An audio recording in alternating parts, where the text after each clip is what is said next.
warahmatullahi wabarakatuh. Perkenalkan, saya Dian Nurmulandingrum, Staf Nurse MKep. Saya adalah dosen tetap program studi keperawatan program sarjana Universitas Kusuma Husada Surakarta. Pada kesempatan ini, saya akan menyampaikan pernyataan diri dosen dalam unjuk kerja Tridharma Perguruan Tinggi atau PDD UKT PT, khususnya dalam bidang pendidikan. Dalam bidang pendidikan, saya mengampu beberapa mata kuliah, salah satunya adalah mata kuliah keperawatan anak sehat dan sakit akut dengan kode mata kuliah IKKP 226119. Mata kuliah keperawatan anak sehat dan sakit akut terdiri dari 4 SKS, dengan 3 SKS adalah teori, 1 SKS adalah praktikum. Dengan jumlah pertemuan ada 21 pertemuan teori dan 14 pertemuan praktikum. Metode pengajaran yang saya gunakan adalah metode DEI, Delivery, Interaction, and Assessment. Metode ini menekankan pada 3 komponen utama. Yang pertama, bagaimana materi perkuliahan disampaikan. Yang kedua, bagaimana interaksi antara dosen dan mahasiswa. Dan yang ketiga, bagaimana hasil belajar mahasiswa itu dinilai. Mata kuliah ini adalah mata kuliah keahlian keperawatan yang berfokus kepada respon anak dan keluarga pada setiap tahap perkembangan dari neonatus sampai akhir masa remaja, baik dalam keadaan sehat ataupun sakit akut, termasuk di masyarakat ataupun dirawat di rumah sakit, serta intervensi keperawatannya baik yang bersifat mandiri maupun kolaboratif.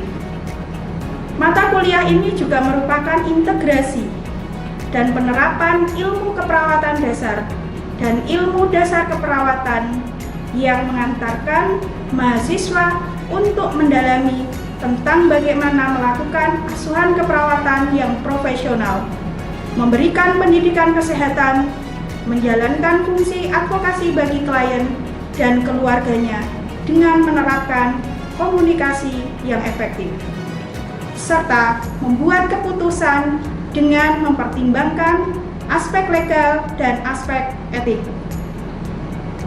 Kegiatan belajar mahasiswa berorientasi pada pencapaian kemampuan berpikir sistematis, komprehensif, dan kritis dalam mengaplikasikan konsep dengan pendekatan proses keperawatan sebagai dasar untuk menyelesaikan masalah serta mengembangkan sikap profesional, mengembangkan soft skill melalui beberapa model belajar yang relevan. Capaian pembelajaran lulusan dalam mata kuliah keperawatan anak sehat dan sakit akut ada 5 aspek. Pertama, aspek sikap. Dalam aspek sikap ini, mahasiswa mampu bertakwa kepada Tuhan Yang Maha Esa, berjiwa nursing entrepreneur, menjunjung tinggi nilai kemanusiaan, profesional, etika, hukum, moral, dan budaya dalam keperawatan.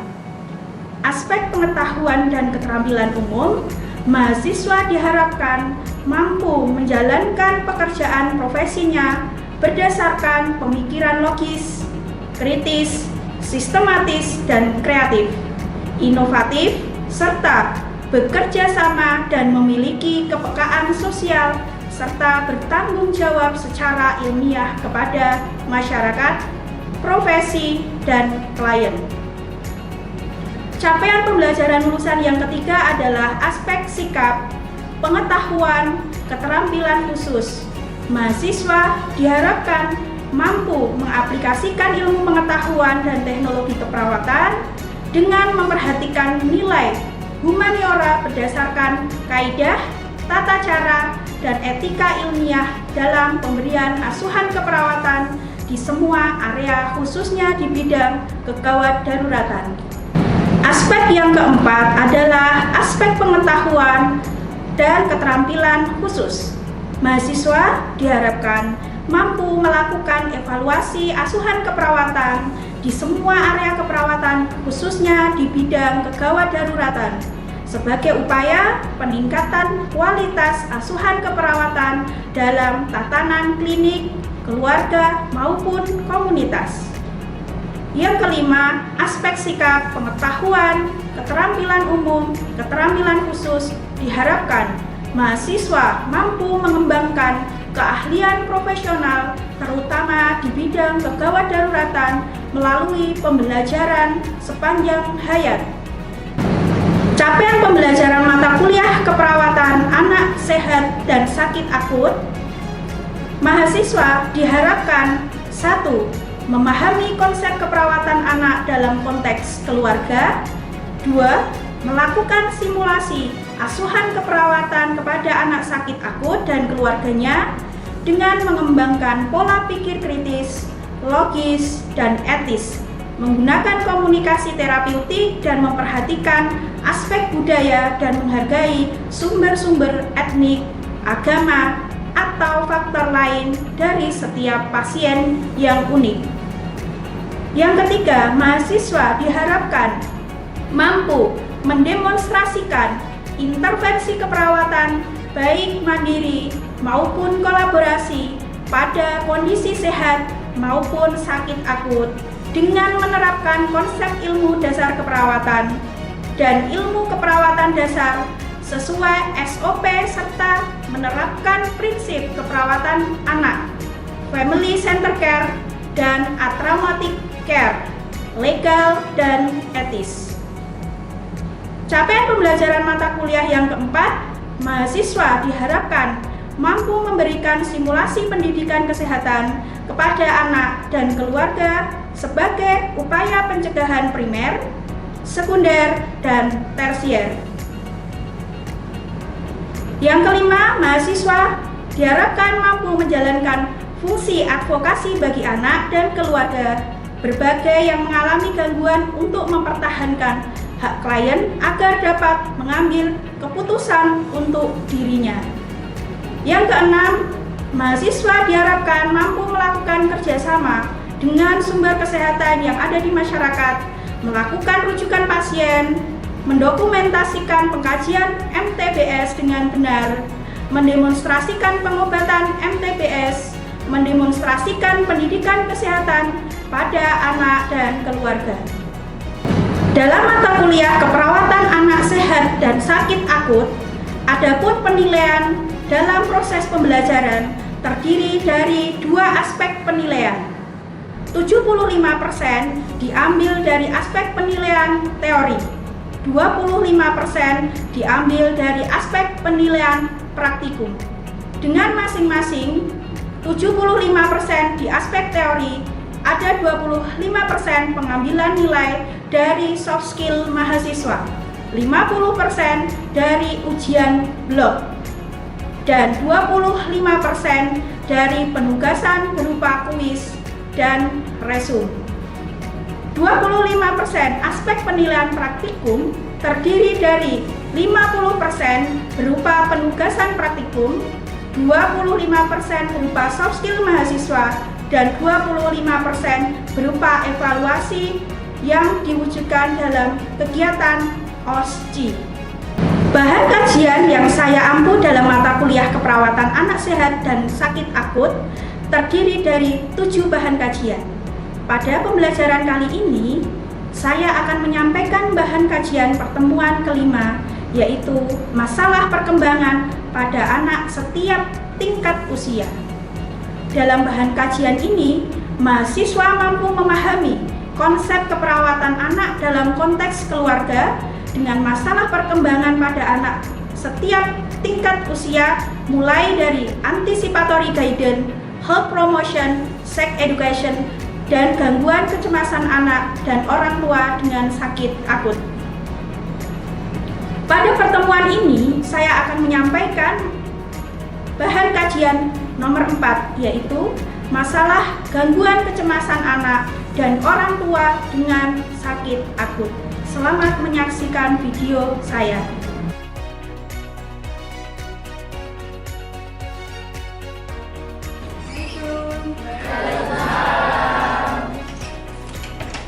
Benar ya? Siap dengan ujian ya?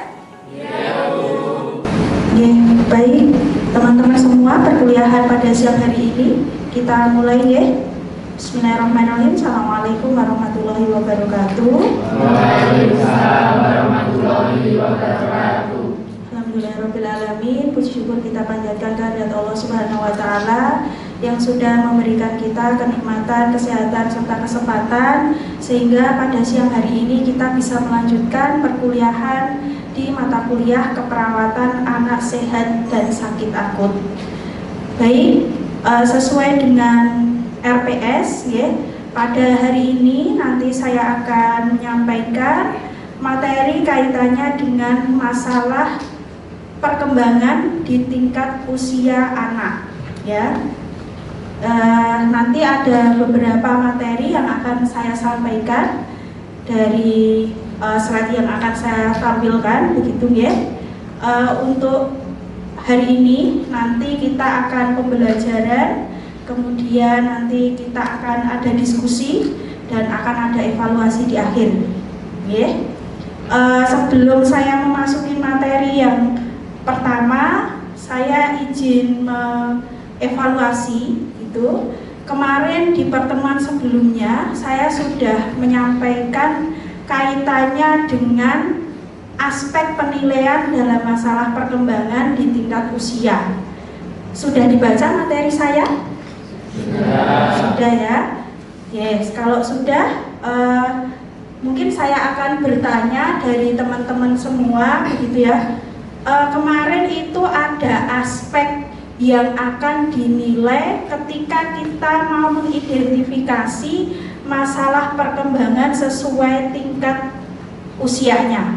Ada berapa aspek kemarin? Ya, siapa namanya? Perkenalkan, nama saya Nurina Ayu Andinasari dengan S21187. Izin menjawab. Untuk aspeknya itu ada 4 aspek. Yang pertama ada fisik, yang kedua ada kognitif, yang ketiga ada emosional, dan yang terakhir ada sosial.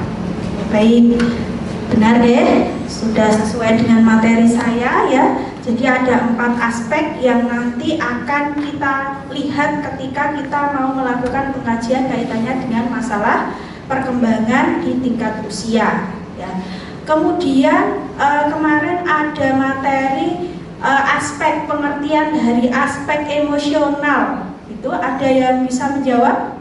Ya, silakan sebutkan nama dan NIM-nya. Perkenalkan, nama saya Nabila Isyara dari S21034. Aspek emosional yaitu berkaitan dengan bagaimana seseorang mengekspresikan emosi serta bagaimana mereka memahami atau mengelola emosi diri sendiri dan juga orang lain. Oke, baik, benar ya. Jadi anak-anak itu harus kita lihat kaitannya dengan bagaimana aspek emosional ketika memang ada masalah perkembangan pada tingkat usia ya. Kemudian ada lagi aspek sosial ya. Aspek sosial ada. Siapa yang belum menjawab? Oh iya, ini. Silakan disebutkan nama dan NIM-nya terlebih dahulu. Oh iya. Sebelumnya perkenalkan, nama saya Sari Duyati dengan NIM S21048. Dalam aspek sosial yang berkaitan dengan kemampuan seseorang dalam berinteraksi dengan orang lain dan juga membangun hubungan serta berpartisipasi dalam kelompok sosial dan juga perkembangan sosial yang mencakup kemampuan dalam bekerja sama, berbagi serta berkomunikasi. Oke, baik ya. Benar sekali ya, aspek sosial ini juga menjadi penilaian ketika anak itu ada masalah perkembangan ya. Jadi bagaimana interaksinya dengan anak yang lain yang seusianya, atau dia lebih tinggi dari usianya, atau lebih rendah dari usianya begitu ya. Hari ini saya izin untuk melanjutkan materi dari kemarin. Hari ini saya akan membahas kaitannya dengan masalah gangguan kecemasan anak dan orang tua dengan sakit akut. Sudah pernah mendengarkan istilah sakit akut? Sudah ataukah belum? Sudah ya. Oke, sudah ya. Kemudian kalau kalian ketemu orang tua yang dia cemas, kalian ikut cemas atau tidak? Tidak ya, baik ya. Itu sudah baik ya. Jadi ketika teman-teman itu menjadi perawat anak begitu ya, nanti akan ketemu orang tua yang ketika anaknya itu sakit mesti akan timbul yang namanya pikiran-pikiran negatif. Nah, ini adalah beberapa contoh gangguan kecemasan pada anak di masing-masing tingkat usia ya. Karena tingkat usia tadi definisi anak itu 0 sampai 18 tahun, maka di sini ada beberapa bagian yang penting yang harus teman-teman perhatikan ya. Yang pertama, ketika usia dini mulai dari 6 bulan ya sampai 8 tahun ya, karena di usia ini itu masih dia perkembangannya sesuai dengan di awal begitu ya. Anak ini akan kesulitan secara verbal ketika usianya 6 bulan ya. 1 tahun dia sudah banyak kosakatanya, 2 tahun banyak kosakatanya. Tapi di usia ini begitu ya, anak itu sangat tergantung dari orang tua, sehingga gangguan kecemasan pada anak usia dini ini lebih sering terjadi ketika ditinggal ibunya ya. Dia berpisah dengan ibunya itu sudah menjadi salah satu tanda gangguan kecemasan pada anak usia dini.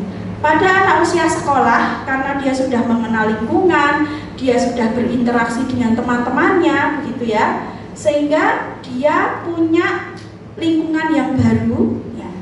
Gangguan kecemasannya muncul dari lingkungan-lingkungan sekitarnya, bukan dari orang tuanya begitu ya, tapi karena sudah ada lingkungan baru.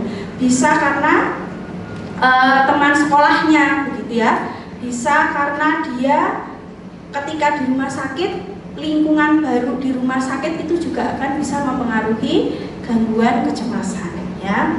Kemudian pada usia remaja ini kecemasan yang timbul lebih banyak memang kaitannya dengan masalah sehari-hari. Kemudian apa saja sih faktor penyebab dari kecemasan pada anak ya? Ternyata ada 4 teman-teman ya. Yang pertama adalah keturunan ya. Mohon maaf ya, ini saya sampaikan, kalau orang tuanya itu memang keturunannya mudah cemas, sedikit-sedikit cemas, ini juga akan mempengaruhi dan akan bisa menjadi penyebab resiko anak itu juga ikut mudah cemas ketika ada hal sedikit saja ya. Kemudian ada di sini lingkungan ya. Lingkungan ini berupa stresor yang dari luar begitu ya, bisa teman sebayanya, bisa teman yang lebih dewasa begitu ya. Intinya adalah di lingkungan ini faktor penyebab kecemasan itu kaitannya dengan interaksi ya. Kalau dia sebaya, saya yakin interaksinya mesti juga yang dibicarakan itu adalah hal-hal yang sesuai usianya. Tapi kalau interaksi sosialnya ini sering berkumpul dengan orang dewasa, ya dia akan mengikuti orang dewasa, karena anak-anak itu suka meniru apa yang ada di depan mata ya. Sehingga teman-teman bisa mensosialisasikan ini juga ke orang tua begitu ya. Ketika nanti itu orang tua merokok misalkan, ya jangan di depan anaknya. Nah, ini menjadi faktor penyebab kecemasan pada anak yang nomor 2. Kemudian ada peristiwa hidup. Nah, peristiwa hidup ini bisa hospitalisasi. Dia dirawat di rumah sakit ya. Dengan awalnya dia bisa bermain ke sana kemari begitu ya. tapi setelah sakit dia dipasang infus, tidak bisa bermain ke teman-temannya, hanya di lingkungan ruangan saja. Itu juga menjadi kecemasan bagi anak ketika dia berada di rumah sakit. Kemudian kehilangan orang terdekat, ya. Ini lebih ke remaja ya, karena dia merasa kehilangan orang yang dipercaya. Nah, ini juga akan bisa menyebabkan kecemasan. Yang terakhir adalah kaitannya dengan kondisi medis. Kondisi medis ini adalah diagnosa medisnya. Kalau kecemasan pada anak ini bisa akan mengganggu perkembangan, ya. Terus terang, anak-anak yang dia cemas, anak-anak yang dia stres, dia tidak bisa menyalurkan emosionalnya dengan terapi bermain, itu juga akan bisa mempengaruhi perkembangan. Harusnya misalkan dia usianya 2 tahun sudah bisa berkata dengan jelas, tapi dia karena kurangnya interaksi, ya, itu si anak menjadi kosakatanya sedikit dan belum jelas. Kalau dampak kecemasan pada orang tua, ya, ini orang tua akan bisa mengalami stres yang berkepanjangan, ya, bisa sampai dia nanti depresi, ya, kemudian bisa kesulitan mengelola emosionalnya. Jadi sedikit-sedikit dia marah, sedikit-sedikit protes ke perawatnya. Anak saya ini mau diapain? Mau dilakukan tindakan apa? Kok tidak segera sembuh? Gitu. Nah, ini tadi yang saya sampaikan. Karena kita di keperawatan anak, sebisa mungkin kita melakukan tindakan mandiri keperawatan, ya, sebelum kita menggunakan terapi yang berkolaborasi dengan medis lainnya. Itu adalah penanganan kecemasan baik pada orang tua maupun pada anak-anak. Sehingga pada pertemuan hari ini, teman-teman, saya bisa menyimpulkan bahwa di dalam masalah perkembangan anak usia di masing-masing tingkat, begitu ya, dari 0 bulan sampai 18 tahun, ya. Jadi kita harus bisa mengenali gejalanya dulu. Jadi itu kesimpulan pertemuan hari ini. Ada yang ingin ditanyakan? Izin bertanya, Bu. Ya, silakan disebutkan nama dan NIM-nya. Nama saya Koryanta dengan NIM S21140. Bagaimana peran perawat ketika ada orang tua cemas saat anak dirawat? Oh baik, pertanyaan yang bagus sekali ini ya. Kalau seperti itu, kita tunggu dulu dia. Kalau sudah reda, baru kita dekati. Ya, makanya ditata dulu diri kita sebagai perawat. Ya, kita tenang. Ibunya kok belum tenang, masih ngomel-ngomel, masih cemas dan lain sebagainya. Kita tunggu dulu. Ya, setelah itu kita dekati. Bu, ada apa Bu? Apa yang perlu saya bantu? Ya, kita tanyakan apa penyebabnya dia seperti itu. Ya, kalau sudah kita dekati, oh ini loh Mbak, anak saya kok nggak sembuh-sembuh, dia seperti ini misalkan ya. Ya, ini sudah kita obati Bu, kita sudah membantu memberikan obat sesuai dengan resep dokter, sesuai dengan gejala yang ada pada adiknya. Ya, Ibu berdoa saja ya sama Tuhan ya, Yang Maha Esa atau Allah begitu ya, sesuai dengan agamanya. Nah, sambil berdoa kita sudah juga berusaha memberikan pengobatan pada anak ibu. Jadi kita tenang dulu, baru kita menyampaikan kalimat positif. Begitu sudah menjawab? Sudah, baik. Ada lagi yang ingin bertanya? Baik, silakan sebutkan nama dan NIM-nya. Perkenalkan, nama saya Billy Gabrianto dengan NIM S21061. Izin bertanya Bu, dalam penanganan tadi itu kan ada art terapi. Itu apa yang dimaksud dengan art terapi? Oh baik, pertanyaan yang kritis ya. Tapi itu adalah seni sebenarnya. Jenisnya ada banyak Mas ya. Jenisnya ada banyak teman-teman. Ya, bisa dia itu menggambar ya, bisa itu dia dalam bentuk tulisan ya, macam-macam. Nah, yang sesuai dengan yang sudah saya teliti di sini art terapi adalah pemberian terapi menggunakan media gambar.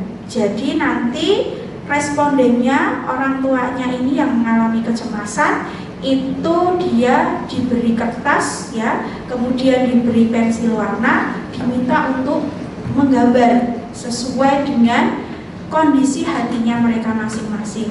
Sudah bisa diterima? Bisa, baik. Baik ya, tadi materi sudah saya sampaikan kaitannya dengan masalah kecemasan pada anak ya, khususnya adalah anak yang sakit akut ya. Untuk mengevaluasi apakah teman-teman ini sudah bisa menerima materi saya boleh bertanya ya? Ya, gak usah tegang, santai aja ini ya, santai aja ya.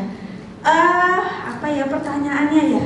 Oh iya, apa faktor yang menyebabkan kecemasan pada anak tadi? Oh iya, silakan disebutkan nama dan NIM-nya. Perkenalkan, nama saya Sinta Juyanti dengan NIM S21199. Izin menjawab untuk pertanyaan apa saja faktor yang menyebabkan kecemasan pada anak. Kecemasan pada anak itu ada 4. Itu dari yang pertama faktor keturunan, itu seperti kecenderungan rasa cemas itu diturunkan pada orang tua. Yang kedua itu dari lingkungan, seperti interaksi sosial yang buruk. Yang ketiga itu seperti peristiwa hidup, seperti dan yang keempat itu kondisi medis. Ya, kondisi medis ini lebih ke ini ya, diagnosa medis penyakitnya ya. Tadi peristiwa hidup ini lebih ke perjalanan hidup, contohnya adalah hospitalisasi. Terima kasih ya, jawabannya sudah baik ya, sudah sesuai dengan materi saya ya. Kemudian apalagi ya tadi yang sudah saya sampaikan ya. Oh iya, ada dampak kecemasan. Gimana nanti kalau ada, apa sih dampak kalau kecemasan itu tidak segera ditangani? Ada yang bisa menjawab? Oke, silakan sebutkan nama dan NIM-nya terlebih dahulu, Mbak. Sebelumnya perkenalkan, nama saya Febri Rosari dengan NIM S21122. Izin menjawab dampak kecemasan pada orang tua. Yang pertama yaitu kecemasan meningkat, pola asuh berubah, kesulitan mengelola emosi, serta terbentuknya siklus kecemasan yang Ya, baik sekali ya, jawabannya sudah tepat ya. Alhamdulillah teman-teman sudah paham dengan materi yang saya sampaikan pada hari ini ya. Untuk pertemuan berikutnya nanti kita akan bahas kaitannya dengan masalah sex education begitu ya, dan anticipatory guidance ya. Di pertemuan ini karena teman-teman sudah paham semua kaitannya dengan yang saya sampaikan, mungkin saya cukupkan untuk pertemuan hari ini. Mohon maaf kalau saya dalam penyampaian banyak salah dan kurangnya, baik perkataan maupun perbuatan. Saya akhiri pertemuan pada siang hari ini. Alhamdulillahirrahmanirrahim. Wassalamualaikum warahmatullahi wabarakatuh. Waalaikumsalam warahmatullahi wabarakatuh.